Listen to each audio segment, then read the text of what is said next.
And we'll start with the Premier League as we tend to. 'Cause there's been some couple of big results this weekend, and I don't think we should let these things slide. I think we should bring them into the light because certain times, we like to just let things slide a bit. But reality is, a couple of teams at the moment in the Premier League are in dire form, dire straits, you could say. It's been an interesting week. We had we'll start with the Merseyside derby. We'll start with the Merseyside derby. Everton against Liverpool at Anfield, a place that Everton never win. All of a sudden, managed to get 3 points at Anfield. So, well, yeah, Comfortable. well, comfortable. So, yeah, let's go straight in. What did you make of the game? Um. Well, first of all, I think the game was lost from team selection. I think Klopp is going about his approach to his injury list all wrong. And, I think it was Arsene Wenger that made a point that you're compromising your midfield to fix your defense when in reality you're not fixing your defense and you're compromising your midfield. So now you've got two compromised area because he was playing Henderson and Fabinho at back of recent. I think last couple of games Fabinho's been injured, but Fabinho and Henderson were starting at the back, and obviously they're first team regulars in the midfields. And I just think that he's going about it wrong with his team selection. He signed two Mm. centre backs, which he hasn't been playing together. What was the point of signing centre backs if you're not going to utilize them and you still want to, play plays like Henderson at the back? Henderson's not a centre back; he's never played centre back. So why why is he playing there? And I just think Mm. team selection from the get go was all wrong. Um, Again, I think game management from Klopp as well Do you was say? Do you think he should have? Do you think he should have never played Henderson at centre back from the get go? Because we absolutely, obviously been doing absolutely, it for a little while now. absolutely never, never, never should have been from the get go. And Mm. and also not playing Henderson in midfield. What that does is you're asking Thiago, who's been injured at the most part of the season, well, the beginning of the season, for the most part, he was injured, and well, between injury and COVID-related problems, between the Mm. two, he's been out, and then since he's returned, he's been thrown into the first team, and he's asked to do a job, but a job of Henderson or Wijnaldum, two energetic players that and even Fabinho that plays in the three, all three of them energetic players, and Thiago's not used to that. Even though Bayern Munich have energetic players, they play in a more controlling style, more dominate the game, and he's able to take the game at his own pace. Whereas for Liverpool, he's not able to do that. They're a bit more direct. They'll hit you on the counter. He will get the Mm. ball, and he's expected to get the ball turn and make a forward pass to one of the front three men, but. He's not up to that speed as of yet, so it hinders him. So you got Thiago not playing at his best, and then you've got Henderson at the back who is not able to support um, Thiago, and it's just compromising the whole midfield. And as a result, maybe it's the reason why Mane is not playing so well because he's not used to the support that he's kind of getting from the players behind him. And it's just an absolute mess. Mm. It's just an absolute struggle for them at the moment. Yeah, I mean, see, the thing is for me, as much as it was a struggle for Everton, for Liverpool, um, for me, it was a tactical masterclass. Just bringing in for those who are listening, I'm just bringing uh Javern's joined. What's happening, Javern? We just literally just kicked off, started talking about the Merseyside derby, Everton Liverpool on the weekend. And yeah, I was gonna say, do you know what? Like, as much as it was bad from Liverpool, and it has obviously been bad for the past couple months, I think Ancelotti went and done a number on Klopp. I think he tactically planned to stop Robertson and Mane. He literally put Coleman on Robertson, and no one ever does that. No one ever sets out to mark Robertson, but he is such a key threat that sometimes you got to just play two right backs, and that's literally what Ancelotti did. He literally played Holgate at right back and Coleman at right wing to stop Robertson coming back because the man is so key, and no one's ever thought of that before. No one's ever thought, oh, you know what, let's try and stop Robertson, but he done that, and literally Liverpool's outlet was cut out from there at all. So he literally, obviously, he mastered it. And then they got the first goal, James' ball through, and then from then on it was back to old school Liverpool. Like I say, old school Liverpool, the Liverpool that we've seen for the past 8 weeks. They look like they're pumping the ball, trying to cross the ball in, and nothing's given. Like Everton weren't giving them a sniff at the back, and there's part for me of vulnerability in Liverpool. I don't know why, but Klopp doesn't want to change how he plays. Like even though there's no Van Dijk, the defense is so high, the line is so high. There's no Gomez. He's still playing the same 4-3-3, the exact same players in the same position. And unlike Ancelotti, who was without Calvert-Lewin and decided to change things and put James in the 10 behind Richarlison up top. Like Richarlison's never played up top by himself before under Ancelotti since Calvert-Lewin's been there, and he done that, and they got the victory. Whereas Liverpool, no Van Dijk, no Gomez, but they still play Henderson in centre back and they play it high. And I just think that sometimes you got to change the way things are going. But yeah, for me, it was a. I know it gets thrown around a lot, but it was a tactical masterclass for me from Ancelotti. Javan, what did you make of that? You're on mute. You're on mute. Cheers. That is such a brick thing that I just did. What's it? Liverpool. You know what? I didn't even look too much into the game because I was doing something at the time, so I didn't even get to see much of it. But when you saying that, the man locking out the what's them people's called, the Robertson, that's actually, that is genius because them man really play from the left backs and the right backs. They add the width to the game. They stretch the play to give the people them the space. So for me, Ancelotti is doing well with the tools that he has at disposal, and credit to them, and I give them the props. But obviously, I don't need any more tactical masterclasses from him because they do need to stay out of the top four that we're trying to go for. Too many men are going for that fourth place right now. So well, that's the thing. You can't really count them out of it because I mean they ain't going away. You can't. They But ain't going away at all. I hope they do. Ah, bloody hell, Ancelotti. That's a very good coup there for Everton if they keep this up.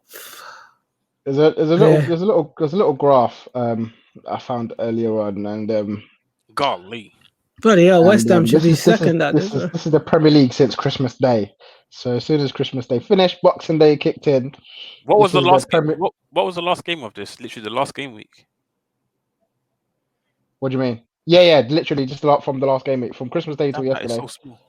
Okay. Barring Brighton versus Palace, which is on now, which I think is 1-1. So literally from Christmas Day till Sunday, this is what the league table would be like if it started at Christmas. Now, obviously, we can't really. Obviously, doesn't make no bearing in the Premier League. It's half a season, isn't it, or less than that. But it shows you the current. It shows you where the current form of where people are. And Liverpool are in 16th place from Christmas Day till today, with a points per match of 0.8. And Man City, how many games have they won this year? Like 2. Yeah, I think so. I think it's only been 2 games. Well, they're averaging less than a point a game.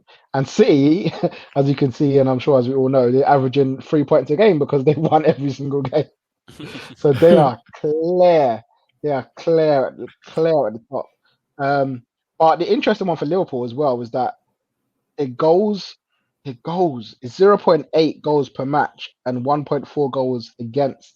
So they're averaging basically a 1-0 loss every week, the way they're playing.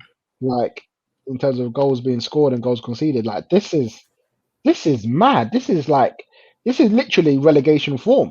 Like if this was Liverpool from the start of the season, they'll be in a relegation battle right now. And we can't really sleep on that. I know there's been injuries and I know there's been some things going on behind the scenes. Klopp's had these issues with his personal life. I get that, but Liverpool are on the way out of the top 4. Are they? Are Liverpool? Do you think Liverpool are now, as it stands right now, the current least favourites to qualify for top 4? I wouldn't say.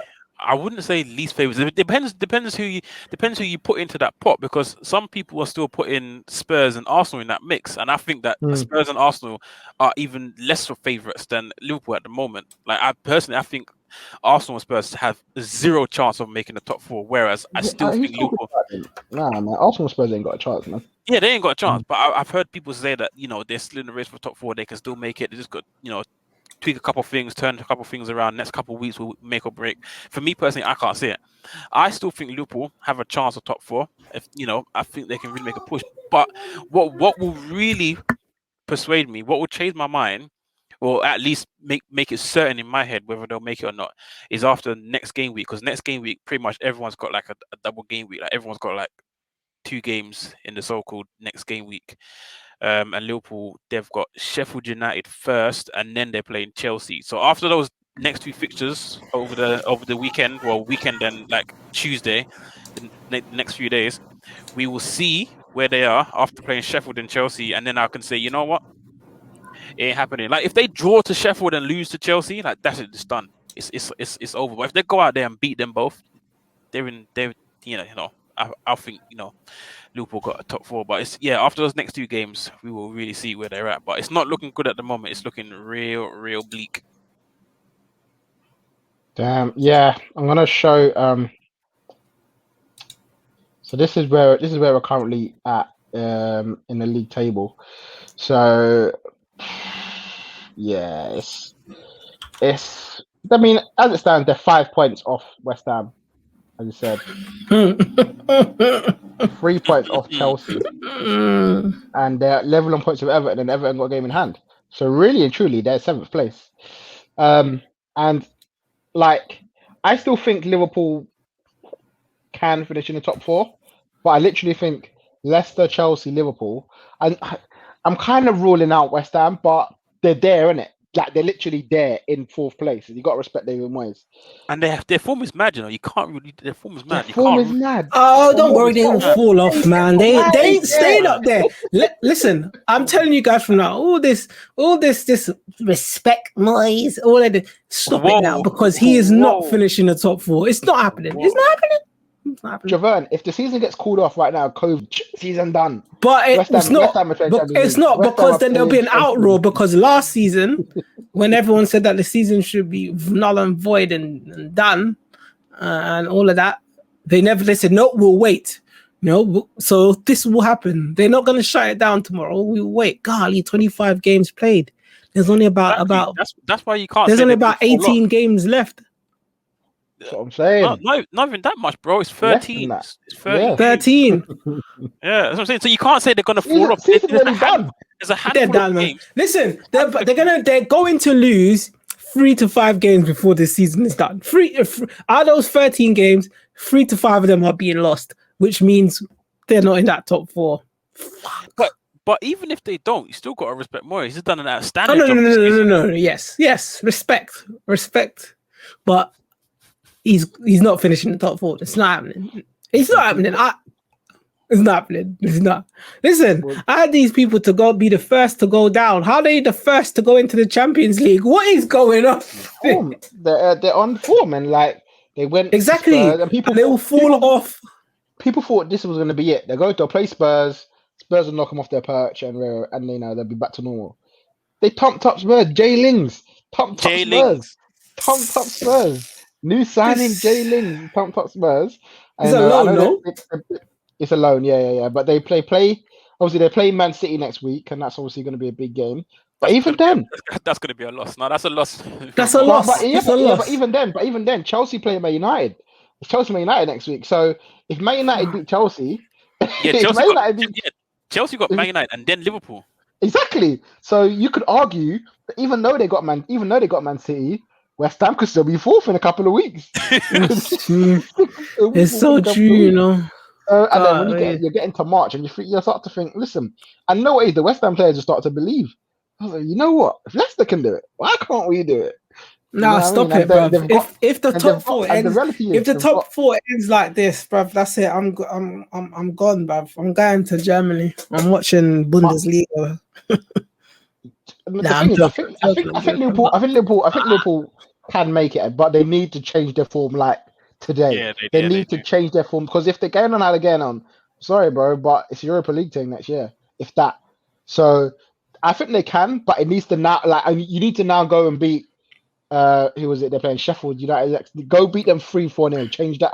Like wipe the slate clean now because and then they play. As you said, they play Chelsea. So go to that Chelsea game, and you need to go and beat. You have to beat Chelsea. That's a must-win game for Liverpool, and obviously it's for Chelsea as well. So I think they can do it. My issue is that I think Leicester are confirmed in top four.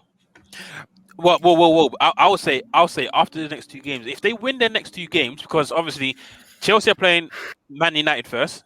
If them two draw, and then Chelsea playing Liverpool, and then them two draw, and Man City beat West Ham, and Leicester win their next two games, that's it. It's done. They're in top four. They're in top four. If they can win their next two games, they're in top four.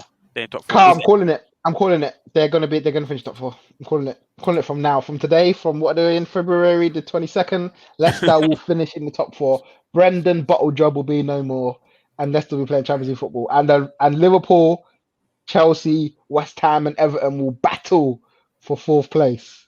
They're gonna battle their hearts for fourth place. That's my call anyway. Joanne, do you think what at your current state right now?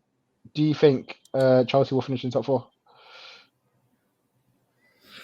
We might. Boy, I don't know. Because the way how. Oh, I don't know, man. Like I said. Oh man. Listen. This guy's in a shambles, man. I was saying earlier. I was just like, you know what? Yeah, like with Tuchel, we are playing. Like we just play with 150% of the ball. Like we just have 150% possession, but no end product. Like I don't know. I really don't know. I don't know what to say here. I don't know what to like. I said before that there is no ifs, there's no buts, there's no maybes. It has to be top four. I don't care who's dropping out. I don't know how someone's going to drop out, but we are finishing the top four. But here we are in February. Obviously, a lot of the seasons had to play a bit late, so a lot of games were playing back to back. But if this keeps up, then I don't know if we're gonna make it in. Because it's definitely gonna be. I think the battle for fourth is gonna be mad. I literally think the battle because we got to play Man United, and we got to play Liverpool, and it's not even. It's not like you got Atletico this week as well. It's like we have to a draw is not even good enough because then they're just gonna get even further away. We have to come out with at least 5 points from those two games. Sorry, 5 points? No. We need to at least come out 4. Sorry, I'm at 4. We literally have to come out with 4 points, a minimum. From those two games, it has to be minimum 4. You're coming out with 0. I'll be honest. You might be right. You could damn well be right. It could be 0 points from all 4 games. 3 games. Atletico, Leicester. Atletico, Man City, and Liverpool. Right? No, Manchester United and Liverpool. Oh my gosh, nah, man. You sure? Yeah. If anything, you need to come clutch now. 6 points out of the bag, and I believe we'll get there. If we get 6 points from that, I believe we'll be there. Because then West Ham will potentially drop to Man City. All right, I want to scroll down a bit because we need to talk about Jose Mourinho. Now, a lot of people coming out questioning Jose. Is it his worst ever season as a Premier League manager? Is this the end of Jose? Because I mean. Listen, we mentioned this before, but in November, we had Miles and Maya on the show. They were telling me that Jose was the maestro. Jose's back. Gonna get them top 4. Gonna get them a trophy. That was brilliant. I love it. Don't worry. They'll be back. And North London Derby soon come. And I don't care if we're 2 points behind them. I don't care. It's coming around again, and I want to hear their comments because right now they got 36 points. They are currently 9 points behind West Ham. Yes, they got a game in hand there, but they're 9 points behind West Ham. in fourth place. Question. Here's my question, right? If Jose wins the Carabao Cup against Man City, which even that in itself is a big ask because it's Man City, but if he wins the FA Cup and they don't finish in the top four, do you think Tottenham will find that as a successful season? No way. That's a tough one because some Tottenham fans they'll take winning a trophy. They just want a trophy so bad. So I think that they will take the FA Cup, but they'll definitely take the FA Cup because they're dying out for a trophy. They're literally crying out not for FA anything. Cup, not FA Cup. It's the League Cup. Sorry, League Carabao Cup. Oh yeah. Listen, I think they don't care. They just want a trophy, and I think that will be the trophy for. I think they'll be okay with it. Some people will be like, no, you know what, we should be having more. But I was just saying before, like maybe a few weeks ago, I was like, why do Tottenham demand all these nice things? They've never won anything to be demanding anything. So them winning a League Cup is overachieving, in my opinion. They're not. They're only a big side because of the money that they have. They don't actually have anything to show that they're a big side. When was the last time they won a trophy? So in all honesty, a trophy for them is definitely a thing because Poch overachieved with them and they won nothing. So if they win something now, that's it. They've now gone to the next level. So a trophy for them. Like let's be real. Why are we expecting Tottenham to be in top four? Why is it not a success? Why, like, who is Tottenham? Tell me the last thing they won. Who are they? But seriously, Carl, why are we talking about them? Why? No, not expect, but people expect them to be in the race for top four because they've been in it consistently for the last few years. Understand? But they overachieved to get into those places because they got nothing to show for it, Kyle. Nothing. If Leicester finish in top four for the next 3 years, on the fourth year, we'll be saying, you know what? They're big 16. Yeah, that's what we're saying. I mean, we're saying, okay, if our top four predictions, we might put Leicester fourth place. If they finish in top 4 3 years in a row, in the fourth year, we'll be like Leicester fourth place. So it comes with that expectation in it when you perform consistently, and people start to think, okay, I think they overachieved consistently. No, I wouldn't say because if they overachieved, right, it would have been out of they got nothing. But because Carl, there's 4 trophies to win in England, and they've won nothing. No, I know, but what I'm saying is, right, each year was steady progression. It was like before they were finishing like 7th and 6th, and then finally they start, finishing top 4, and then they got top 4 consistently year after year, and then FA Cup final, and then Champions League final against Liverpool, which they lost. So each year it was progression. They got further and further into a competition. The year that Leicester won the league, they were fighting with Leicester. Yeah, maybe they should have won that because Porto progresses in the Champions League all the time. Like, what does that mean? You have to win. You have to win the trophy to be in anything. Other than that, it's just overachieving. Every year they're overachieving until they win stuff. There has to be improvement. How can you? What milestones do you put in place to say, okay, the team has improved, we're getting better, and then we're going to go forward and sign a couple more players to make them even better? Because if you get to a Champions League final, remember, on the way to the Champions League final, they tonked Man City. They beat Man City. They beat Ajax, the same Ajax team that batted up Juve, and they played Liverpool in the Champions League final. Like, they beat some teams on the way there. They beat Borussia Dortmund in the last 16. So, like, progress has to be made, and the fans and the club, the board members and the manager, they would have looked at it and said, you know what, the team's getting better. Harry Kane's getting golden boots in the Premier League. We're finishing the top 4 with FA Cup final. Then we made Champions League final to say, okay, the team's getting better, I'm getting stronger. What they didn't do with all of that, you could say success. For them, it's success because it's improving the team. What they didn't do is they didn't improve the squad. They kept the team the same. And then aging players like Alderweireld and Vertonghen, players that were getting old, that needed to be refreshed, they weren't refreshed. And they did try to refresh them, but they just weren't good enough. It cost them. The thing is, so see what I think, yeah? I actually think there's actually 2 sides to this. I think there's what the Spurs fans want, and what the Tottenham board wants. Because the Spurs fans really and truly were happy under Poch because they were playing good football. They were exciting. They were going forward. They were scoring more goals. They probably had half a title charge when Leicester won the league. You could say they were in a title race in that season, even though they were never leading it. They were never leading it, so you can't say they were dominant in that. But you could say they were in the title race that season.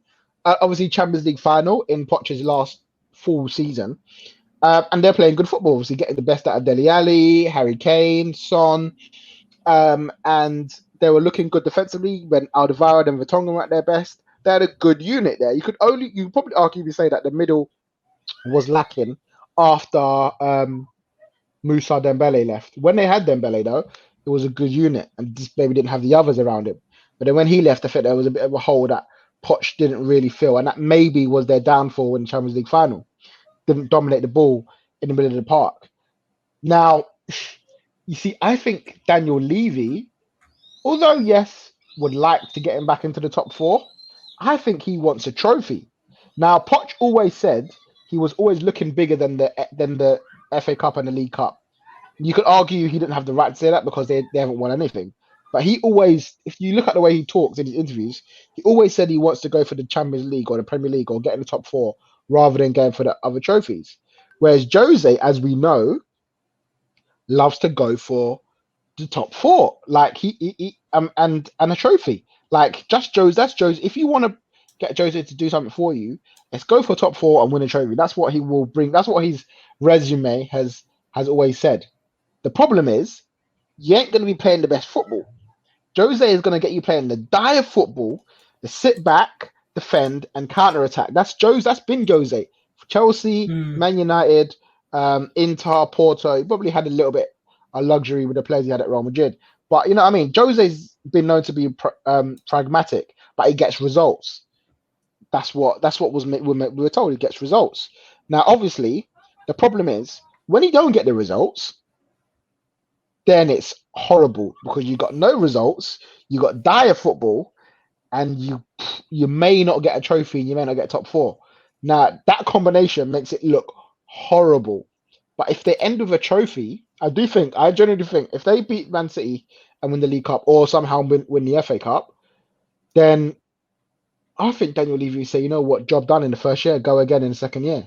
Now I think the fans are going to be vexed. The fans are going to be vexed with that because you know them. They're already vexed now. You see them, they're like, well, we're playing awful, we're playing horrible, and they're not getting results. Because if you remember, Spurs haven't changed that much from now till the start of the season. They've just got worse in the way that they're playing, but the style has always been the same. And in November, it was getting praised because it was getting results. Now it's not getting results; it's getting destroyed. Oh, you're rubbish. Jose doesn't know what to do. He's finished. Da, da, da, da, da. It's just, for me, it's just standard Jose. Sometimes it works, sometimes it doesn't. And I said, they're in the final. They're in the final, which is, Jose got Spurs in the final in his first year. Look how long it took Poch to get to a final. His whole time at Spurs, and he got to one final, which is obviously the Champions League. You could argue it's massive, but then he didn't win it. If Jose can win it, if Jose can beat Pep and beating Pep and Man City, look at the occasion, the League Cup final.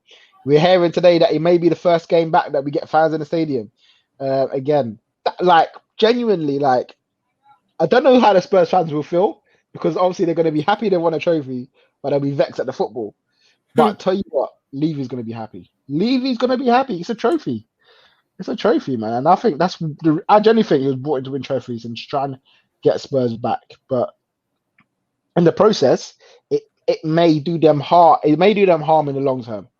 And you got lots of Harry Kane, who's 28 years old, ain't yet won a trophy at all in his whole career. If Jose can win him that first trophy, things might change. Things might change. So we'll see. But it'll